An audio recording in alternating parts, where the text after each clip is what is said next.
Good afternoon, everyone, and welcome to today's webinar featuring GlaxoSmithKline. Today is July 24th, and we'd like to welcome you to today's webinar on developing your IP and startups with corporate strategic alliances. As you know, this webinar series is being brought to you by NCET2, where we talk about uh, our corporate selection committee members. We invite them to speak, to talk about their technology and partnership needs from universities, from startups, and from other groups and from other external partners. But before we begin, I'd like to let you know that this series is connected or is in relation to our upcoming Third University Startups Demo Day, where we are featuring different members of our corporate selection committee, and we invite the universities and the startups on the call to submit to the demo day in October. Now, we'd like to let everyone know that you need to take advantage of this opportunity to ask questions, to listen to their needs, so that if you are interested in submitting either a startup for the demo day, where we're giving the highest scoring companies presentation slots, or if you're thinking of submitting IP or patents, by listening to GSK today, you should be able to know and to go through your portfolio or go through your, look at your company and see if it fits their, their technology needs. So the demo day that's coming up in October, as I mentioned, will highlight three programs at the event. The first is the University Startups Demo Day, where the submitting companies get scored beforehand, and the top scoring companies will be given presentation slots to meet with interested corporates and investors. The second highlight of the demo day for October 16 and 17 is what we call the IP to Startup program, where you can submit an IP and patents to us, and it will be scored by the corporates and will be included in an IP book for distribution to the corporates. This will also help us identify which IP or which technologies are market aligned. So that way, if you're from a university and you're thinking of commercializing research, NCET2 can actually help develop these startups, the IP into startups for you. And the last event that's going to happen at the demo day is what we call the Investor Roadshow.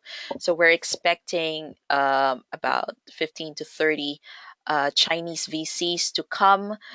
This is part of our American Chinese University Growth Fund. Angels and VCs in the US are also invited.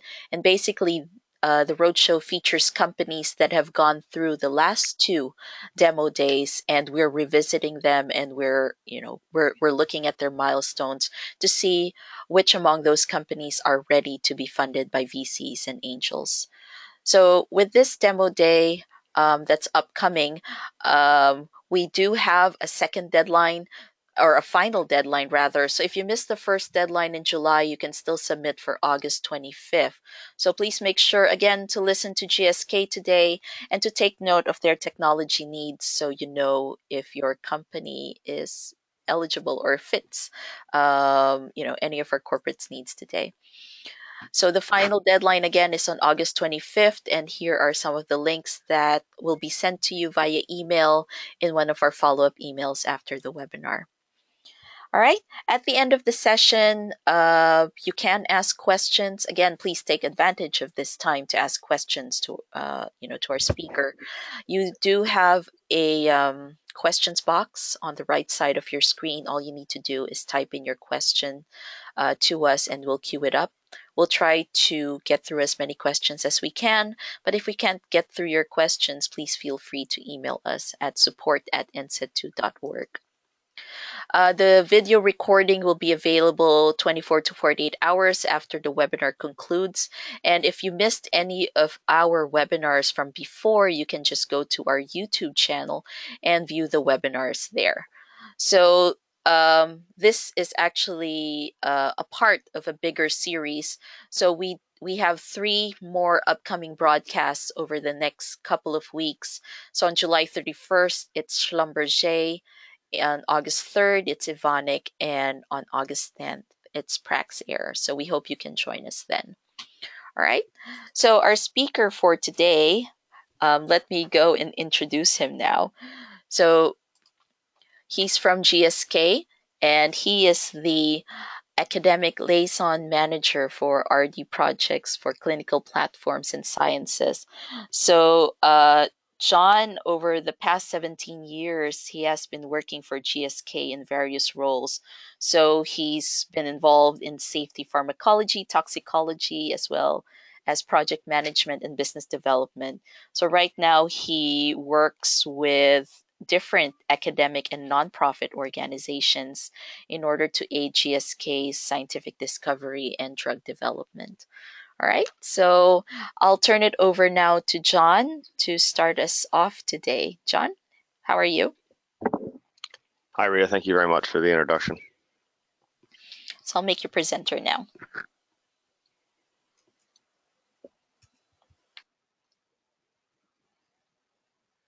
You see the slides okay, Ria?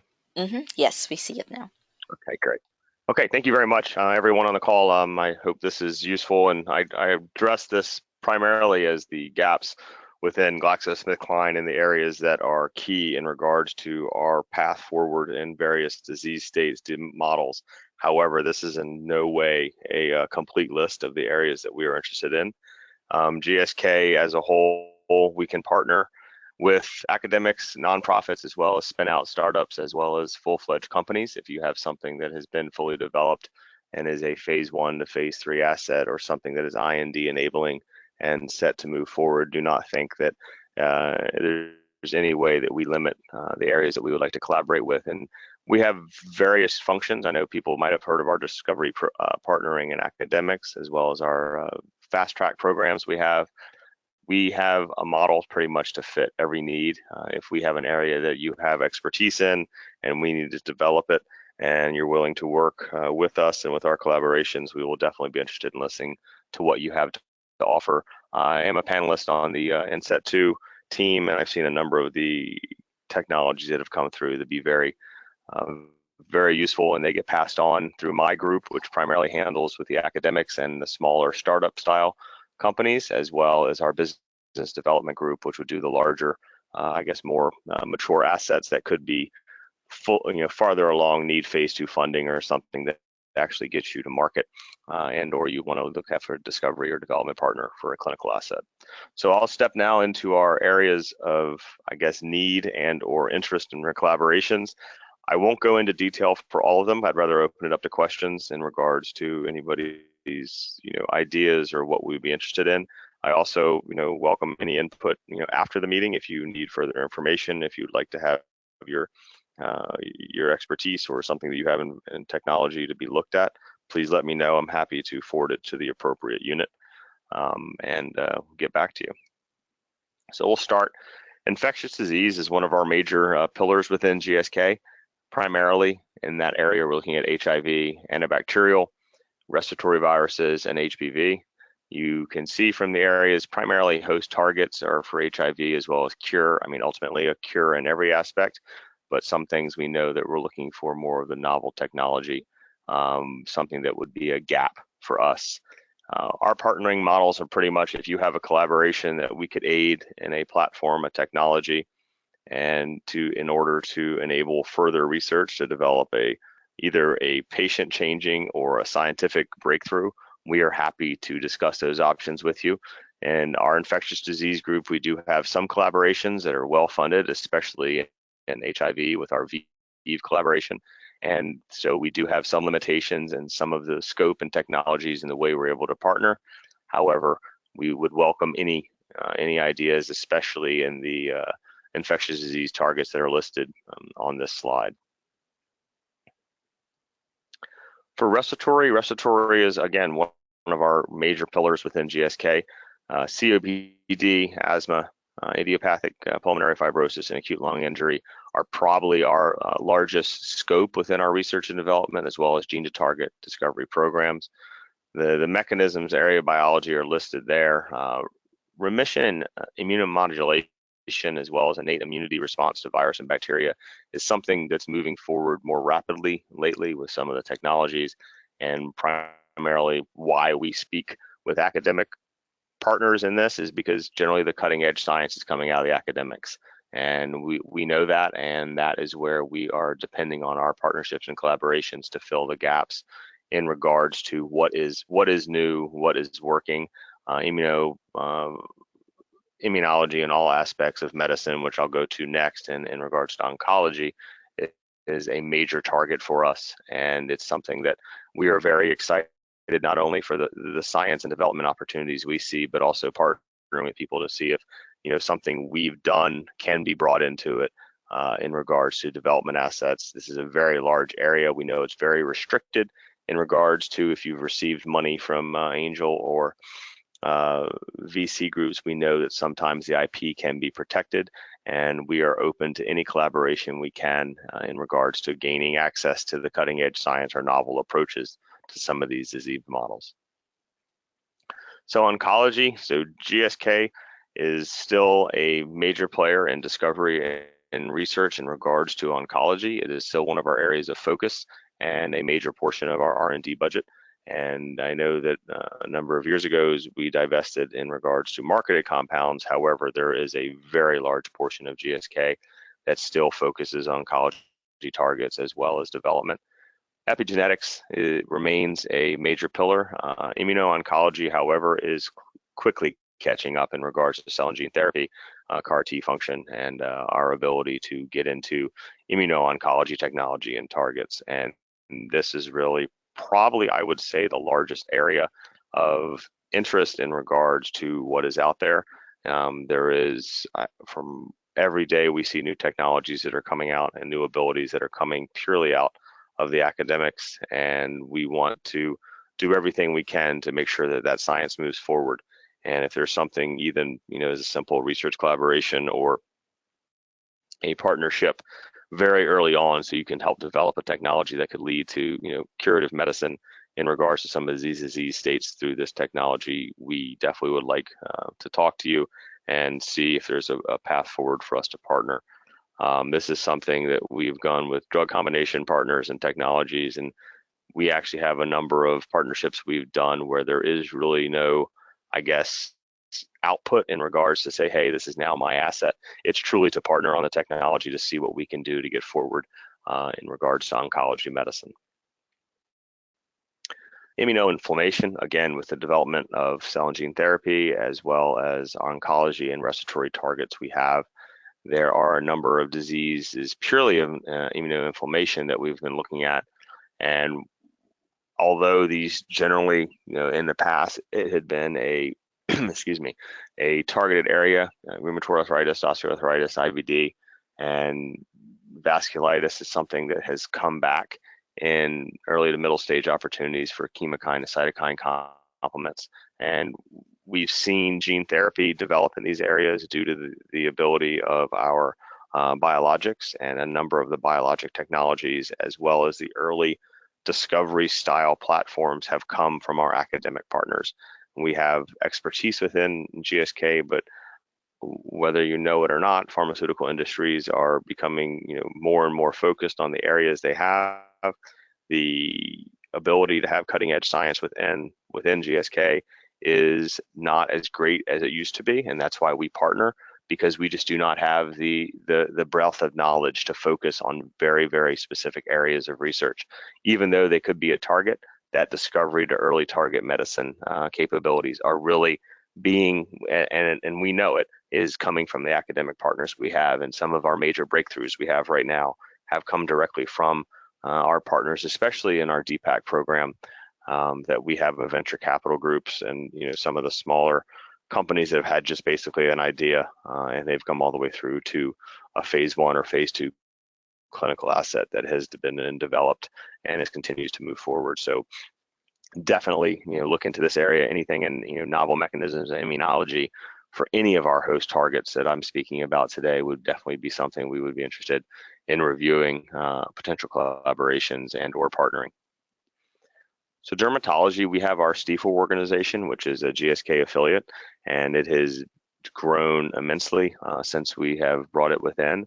It is something that is still a pillar within GSK. However, what we're focusing on has, been more, I guess, focused. Psoriasis, acne, and are probably the highest areas. Atopic dermatitis through immunology is something that is being explored more readily. However, our acne programs in anti-sebum acne in regards to a mechanism other than isoretinins is something that is being developed. At least we had a OTC partner on the drug delivery system and in regards to some of our natural medicines, and that came from an academic collaboration we've had for a number of years, and an excellent piece of science came out of that, which has grown into a platform we can hopefully look forward to in partnering with someone to be able to take forward a new alternative to isoretinins and be able to get into the acne population. And unfortunately, it's something that we see as an unmet need because a lot of people, isoretinins have their own baggage to go with them. However, it's something that we're pushing very strong to see if we can continue to develop areas of medicine.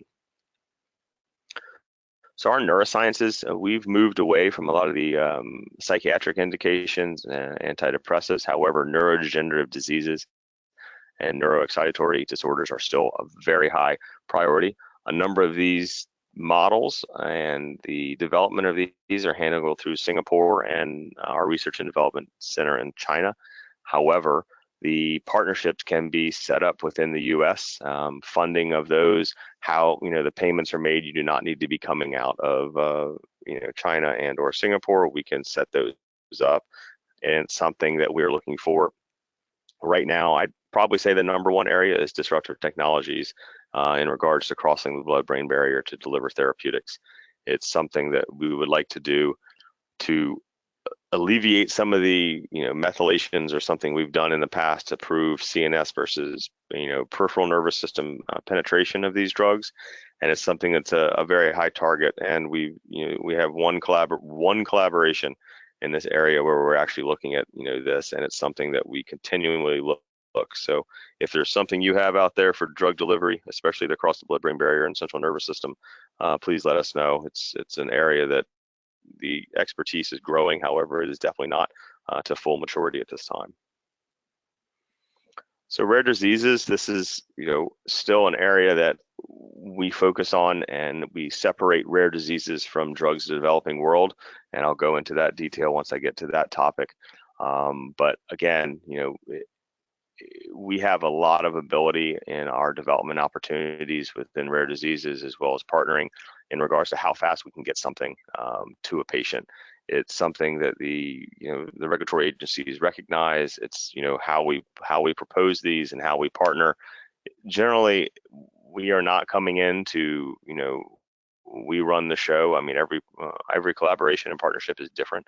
However, how we set these models up is that we ultimately want to get a medicine to a patient. And if it's something that is well established within your institution, academic, or a company or otherwise, and we think something that GSK may have and or could aid in the ability to get this to patients, that's what we want to focus on. And again, these are a number of the areas that we are focusing on right now.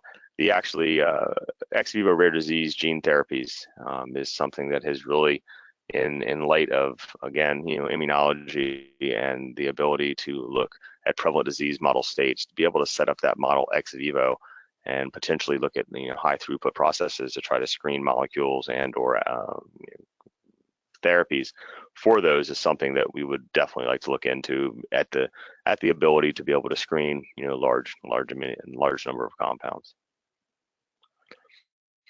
So our alternative development and discovery and target areas, these are drugs in the developing world. And one of the reasons that generally we try to separate these in regards to IP is specifically due to the fact that GSK has a very strong position within our Trace Cantos unit in Spain, that we generally, for drugs in the developing world, give away a lot of our technology, and it's a free IP transfer, so it's basically an open source. The reason being is we want to get medicines to patients, and especially in the drugs of the developing world, we are not in it for, quote unquote, the buck. We want to make sure the science is developed as well as the technology to be able to help patients. We have I would say 400 to 500 collaborations a year in drugs of the developing world, where it is a completely open source IP that both parties gain from it. Obviously, there are some areas which you actually may be able to develop the IP. However, in things like tuberculosis, etc., we have a number of areas that we don't even try. We really want to partner with people to say, if you have something that works better than us, and we can test that or aid in your ability to get that out and be able to function on your own, as if you would like to try to develop that, let's do it. And especially in regards to malaria, tuberculosis, et cetera, which I'll go into the next slide. So these are some of the areas, I guess, that have a little bit more finite IP step that you could go into early stage discovery collaborations to see where we stand in regards to the science that you may maintain. So again, this is our drug developing world model: tuberculosis, malaria, Chagas, and these are everywhere. We have candidate selection to first time in human and malaria, and these three of these have come out of academic, and these are new models that we have, new drugs, and these are not something that we've had sitting in our coffers for years that we've just pulled out. These are these are active agreements and collaborations we've gotten, and generally, as I said, we are willing to share open source our intellectual property as we can, assuming it is a GSK asset and not an in-licensed or through another collaboration, however we can, to help help these disease models, especially in this part of the world. So the last one I'll really go into is our platform technology and sciences. This is really, sort of, I guess, the quote unquote first time in human enabling studies, where you're looking at, chemistry models. How do we develop drugs? What are our biopharm platforms? And this is, small molecule oligos, biopharms, and cell and gene therapies. This is really our drug development model. And these are the areas that, we may not have a number of areas that are as open as other pieces in gene to target or development or discovery opportunities to partner. But these are the ones that generally are the most complex. These primarily with academics would be handled through my line and or in association with our business development, because you're going to start to look for milestone development here. If you have an asset or a technology or IP that potentially could support something in this model, and generally it's something that we might look for an exclusive license if available, and or partnering with you in the full development of the asset, depending on the model you would like to know about. I mean, one of the areas is our discovery partnership, DPAC, with academics. We partner with groups that potentially have a molecule. They have the expertise. We work with you on funding that asset all the way through first time in human, as well as clinical stage development, with the option that the academic, would be the benefit or beneficiary of the intellectual property, whether we decide to move forward and or terminate. And generally in these models, GSK is purely a development partner, helping you with the funding, but also helping you with the direction in regards to clinical development or asset management in a pharmaceutical or a biopharm.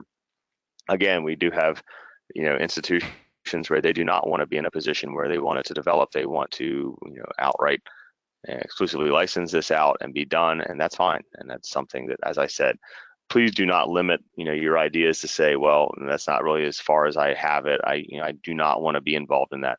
If you have an idea that we can partner and collaborate, please let myself know, and we're happy to field the questions any way we can, whether that be through my line. If it's more scientific, I generally pull a business development manager or a scientific DPU lead in to review the technology to see if we have a place that we could work with you. Again, also, if you're at a meeting and you see someone from GSK, please talk to them about this, and especially if the scientific lines. Generally within my group, I work on the scientific leaders coming to me with ideas. I do not like to assume I'm an expert in anything, so I take by their lead. I mean, I'm sure a lot of the folks on the call right now, or the scientifics or TTO officers, know the science better than I do, and I purely will be a conduit to help any way I can to make sure it's reviewed, and if we have a path forward, so be it. So with that, apologize, ran over a little under 20 minutes. I open it to questions. If there's things I can answer, if you need contact information or what you've heard today is, not exactly clear. If there's specific questions, please let me know. I'm happy to field as many as I can in the time, and if not, take it offline with you after the call. Thank you, John. So let me see. We do have some questions lined up. So while we're queuing the questions, I just want to let everyone know that, uh, you know, um, in relation to what John presented today. So we are looking for IP and startups that for our upcoming demo day in October. So based on the needs that John outlined today, if you have any companies or any IP that you think John would be interested in looking at, we encourage you to submit either a startup or IP for the demo day to be reviewed and scored. Like, this is pretty much the best way for your company or your IP to be seen. Because what we're doing with our corporate selection committee is we are packaging these startups for them to review. So the final deadline is August 25th. It's a few weeks away. But we always encourage universities and startups to submit early so we have time to thoroughly review your application and give it back to you or provide you comments if there's anything that needs to be changed. All right, so I'll show now the first question. We have a few lined up today, so hopefully, John, you're up to it. Here's the first one. Okay, our first question is, how early do you engage startups, or do you prefer them to have revenue or sales? No, we really don't have a preference. I mean, it's really what the technology is. If you have you could be early. We have research collaborations with academics that the professor or the researcher within the academic had never even thought or has no interest in developing a startup, and never even thought their TTO officer would be interested in potentially looking at the outward sale and or what provisions would be involved. So we do not have to be in a position, if you're looking for someone to take over or to develop the funding or partnering in the regards to, you want to have full ownership. Sure, we'd like to see where you've gotten the money from before, or what kind of endpoints, but we can milestone and set up a payment structure or schedule to fit anyone's needs. I mean, obviously, it depends on the nature of the asset. Obviously, if it's a major pillar, that those numbers can change. It also depends on what you're looking for.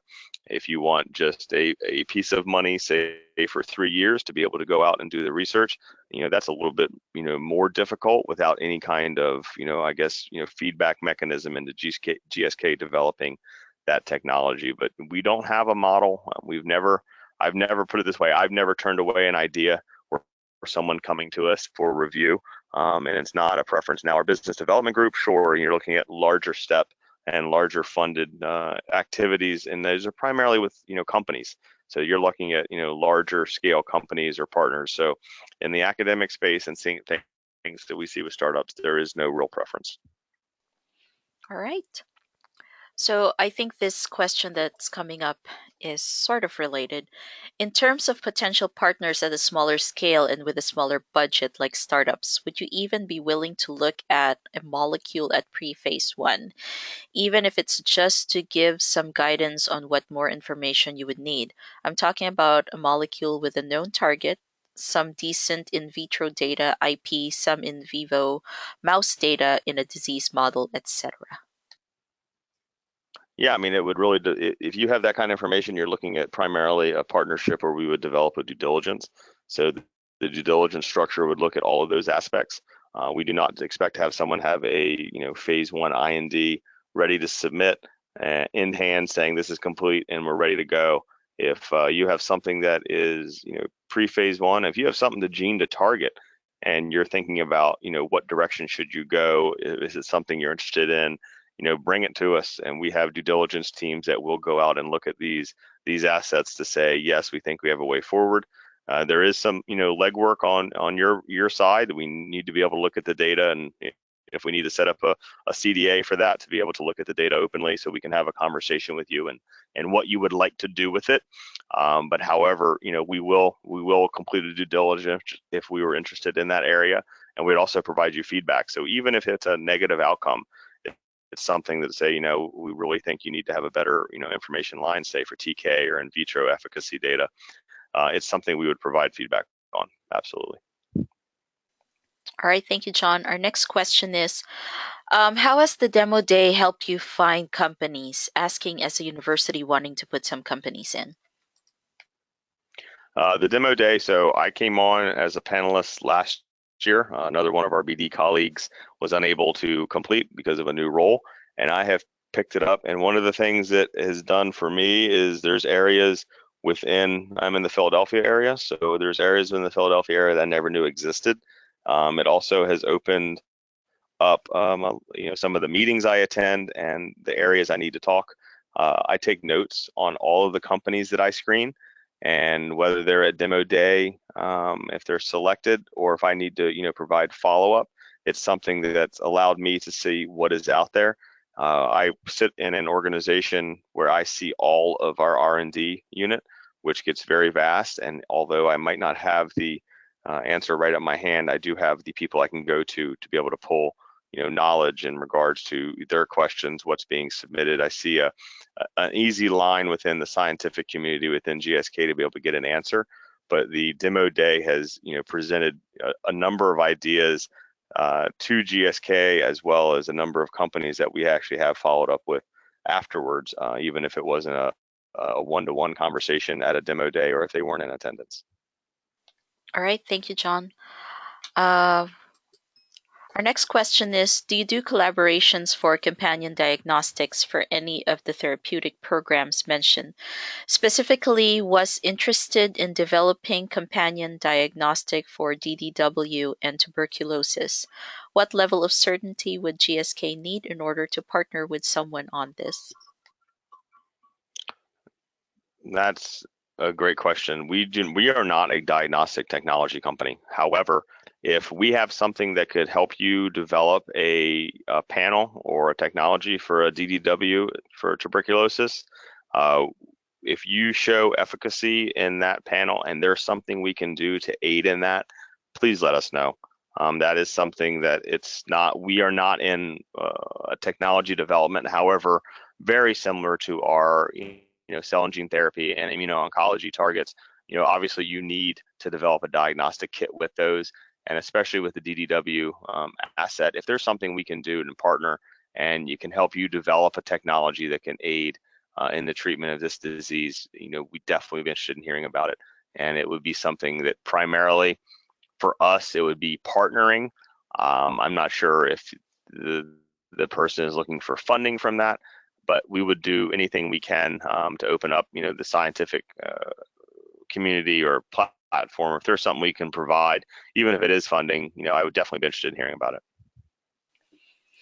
Okay, thank you. Our next question is, are there any academic institutions which are preferred or shortlisted for the DPAC program? And what is the average success rate in DPAC grant proposals? I heard it's lower than the success rates in NIH grants. Okay, so there are no preferred academic institutions for DPAC. We have a number of programs that are going on. We do have a number within the a UC program, and I do not have the success rate of DPAC grant proposals. I can get it. I just do not have it in front of me. It is a very limited. The selection process primarily is based on our ability to fill either targeted development ideas that we can truly assist with. I think that the biggest feedback that we've heard, and the DPAC, I actually work very closely with our DPAC group, is that the technologies that they're pulling forward it depends on how you want to partner, I guess. So do you want GSK's help or do you want to run it by your own?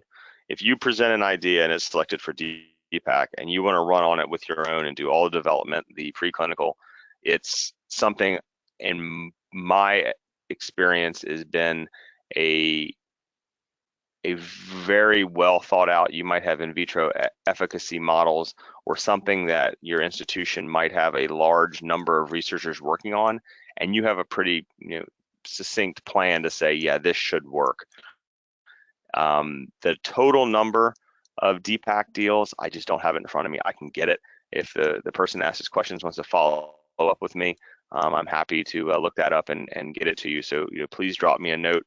I can do that, however, generally you want. Obviously, I can't give you all the numbers, but I can give you everything I can that I can publicly share in regards to what our rates are in regards to acceptance of the DPACs. But I can say that the largest number of DPACs that have been accepted have been with institutions that have come forward and say, it's not really the hands-off approach by GSK because we're still going to review the molecule, but really they're an institution where they can drive most of the development and the research models themselves. But that's not an absolute again.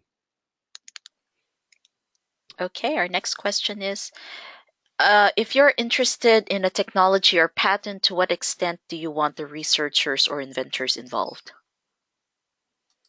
Depends on what type of license or agreement we set up. I mean, if we exclusively license the technology, we buy the license. Generally, what we have is we have a give back in regards to data and results. We want to keep the researcher and institution, for that matter, involved in what we found. If we exclusively license it and we think it's going to move forward, we want to make sure that they're finding out the successes as well as the failures on our part. So we're not saying that you have to babysit or we have to hand everything back, but we do try to keep in touch to let them know how it is developing. I mean, a number of our collaborators that we work with, they want to know it. So it's really not a fishing expedition to try to get somebody to agree to that we're going to give it. But generally, if it's a non-exclusive and we want to keep in light with what's being developed as it moves on. So if for example you have PCR platform 1 and ultimately you're probably going to have 8 or 9, we would like to know how those are developing. And we generally if we're going to partner and collaborate with somebody, we want to treat it that way. It's not this is ours, walk away, we close the doors. We want to openly share what we can with you.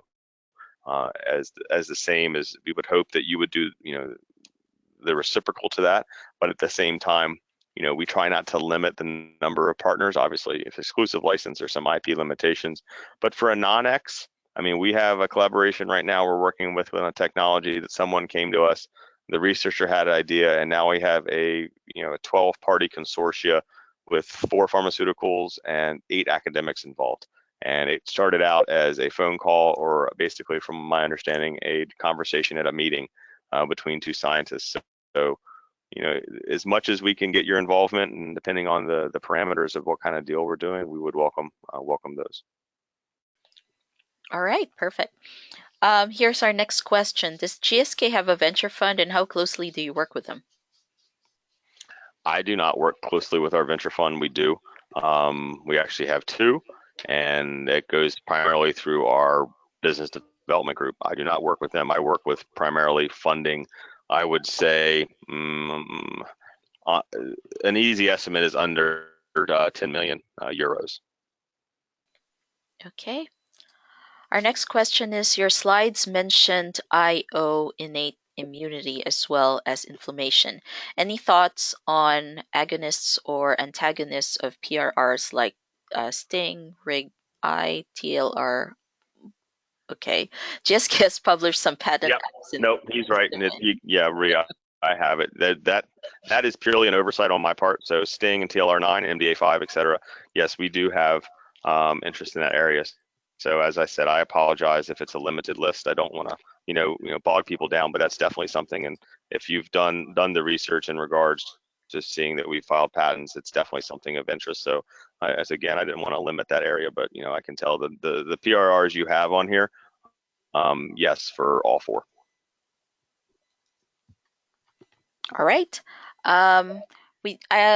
Okay, John, just as a time check, we have about, I think, 4 or 5 questions lined up. There are still more coming in, so, we'll try to get through as many questions as we can.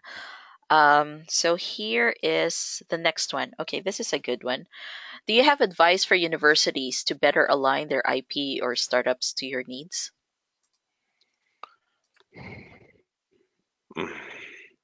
I guess the clearest thing I can have is I would say to align your tech transfer officer, your IP officers with the scientists. I think a lot of scientific researchers, to no fault of their own, are excited about science and they want to move forward. However, when it comes to negotiations with myself and or the people that control the IP, the abilities for them to share it potentially in the way they've discussed might not exist.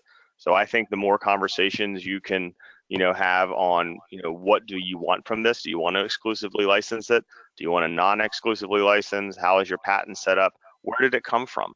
I mean, I think that the better you can put yourself in a position, if it's your asset, it's easy, right? You decide where your IP position is. You decide how you want to do it. You know what your fees are going to be. And that's really a straightforward conversation, other than the fact, is it an exclusive or non-exclusive? One of the issues that I've seen lately is that due to Badol, and it's really not an issue, but it's a aspect of when GSK or any, I can't say any pharma, so I'll say GSK, potentially wants to collaborate with an academic, say for an exclusive license, and we will allow those parties to be able to use that within their institution freely.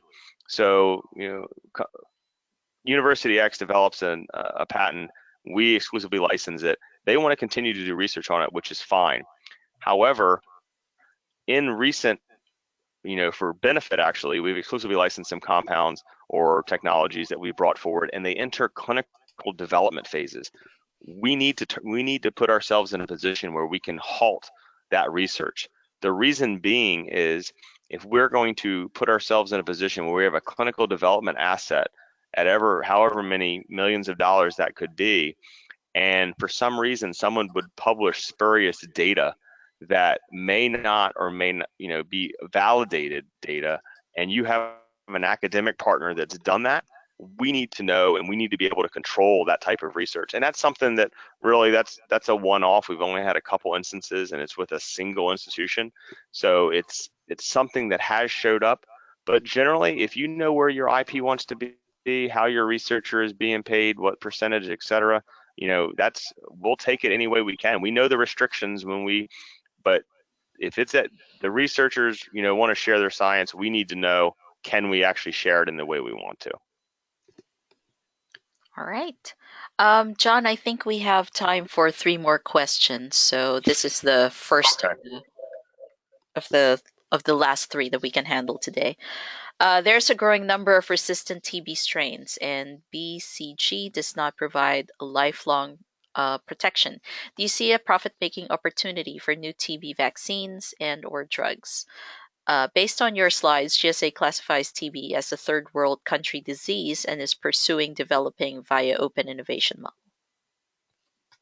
Yeah, so our open labs in the UK, as well as Trace Cantos, primarily functions in a position, and this is purely for GSK, is that it is an open source model. We want to develop, those technologies. So if you go onto GSK's website and look up our open innovation model, you can see a number of the researchers, and you actually have the ability to ask the researchers questions in regards to technology development. Personally, I do not see, and GSK, in my opinion, does not see, developing a treatment for tuberculosis or resistant tuberculosis, for that matter, as a money-making or IP asset, in the fact that we like to present. And I can tell you right now, I've done a number of them this year for DDW compounds that we're giving it away, and it is completely open source. We want to share everything we can in order to be able to help patients in this disease. All right. Our next question is, GSK in the past was pursuing ophthalmology programs. Is this an area of interest? And if so, what are technology stage of development you would be looking at? We do not have a strong foothold in ophthalmology anymore. All right. Here's another question. Do you work extensively with companies with SBIR grants? CBIR grants extensively? No. Effectively? Yes. All right. Let's see. I think we have time for one more. Do you still want to do one more? Oh, absolutely. No, you push the time limit. You have me till 2. If the people have questions, I'm happy to answer them. All right. Here's another one. Let me just pull it up. Okay. Um, okay, this question, do you have collaborative partnerships with SmithKline Beecham Valley Forge, PA on your listed R&D? Collaborative partnerships with SmithKline Beecham. I'm not sure what the question is, but uh, GSK has our Upper Providence site, as well as our Upper Marion site and our Navy Yard site, which are all considered the Valley Forge area. So I'm not I'm not sure what it is, but if there's anything that's XSB, which is SmithKline Beecham, that would basically be considered an affiliate of GlaxoSmithKline LLC and or Inc. And so they are collaborative efforts that would be pulled on or covered by the umbrella of GlaxoSmithKline LLC. Okay, here we go.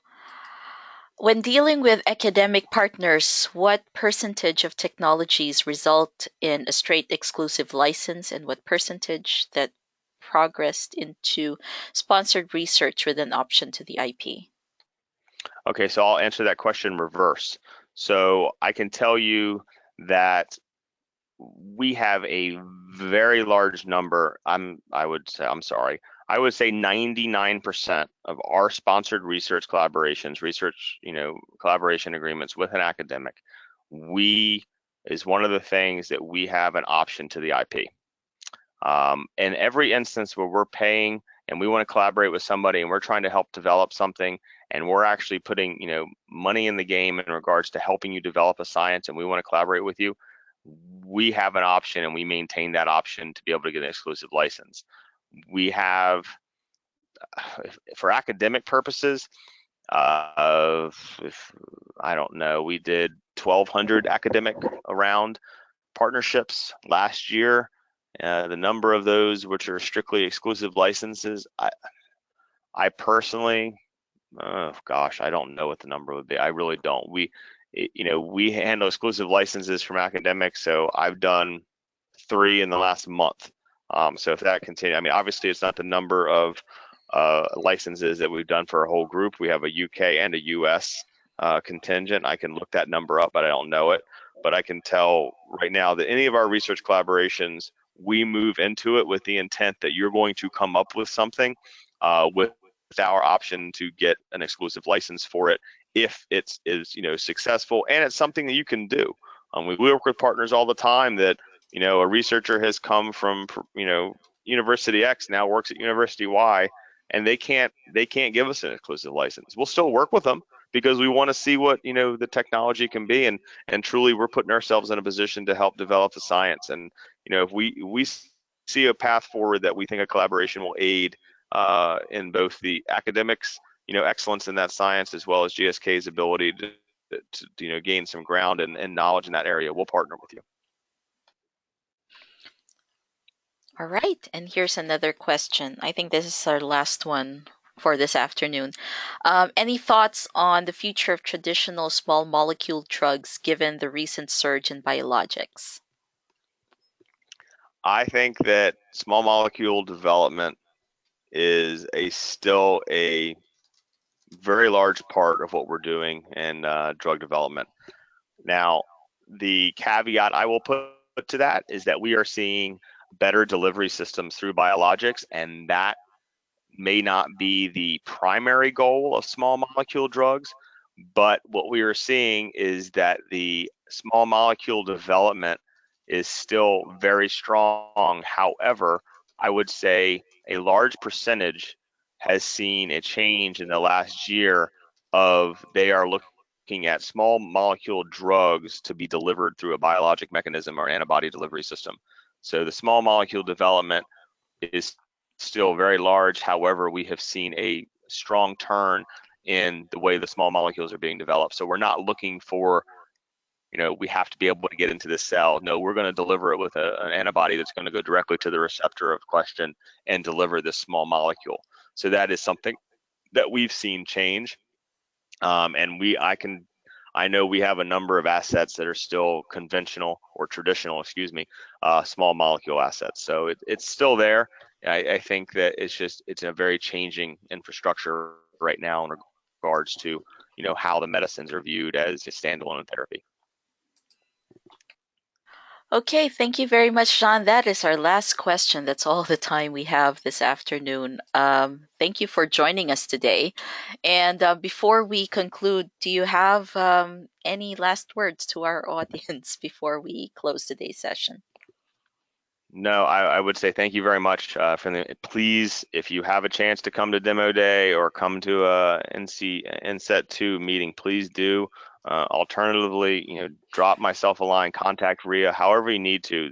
I think that this organization is putting a lot of people in touch, and by the number of questions we had today, I would assume there's more. So please, if there's something that they can provide in regards to answers, or you come to a meeting, if you come to a meeting and you see me, slot time. I'm happy to sit down with people and talk about what interests we have. And if I don't have the answer, I'm happy to, try to figure out who does within GSK that can get you in a position to gain some ground. Okay, thank you very much, John, for your time today. We really appreciate you spending this hour with us. And again, if anyone is interested in engaging with John and his teammates at GSK, all you need to do is submit either your IP or your startup to the demo days, so we can package, your application and send it to him for review. The final deadline, and this is the second and the final deadline before we conclude, the third demo day submission cycle, is on August 25. So if you're interested in, in knowing whether or not your IP or your startup um, is market aligned or any corporate has interest in it, please go to our website, check out the information, and submit.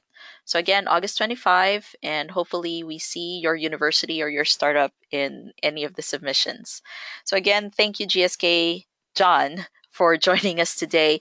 And thank you to our audience for all the wonderful questions. And we hope you found this webinar fruitful. So we'll talk to you soon, and please check your inboxes for more information about the video and other upcoming webinars the next few weeks. Have a good afternoon, everyone.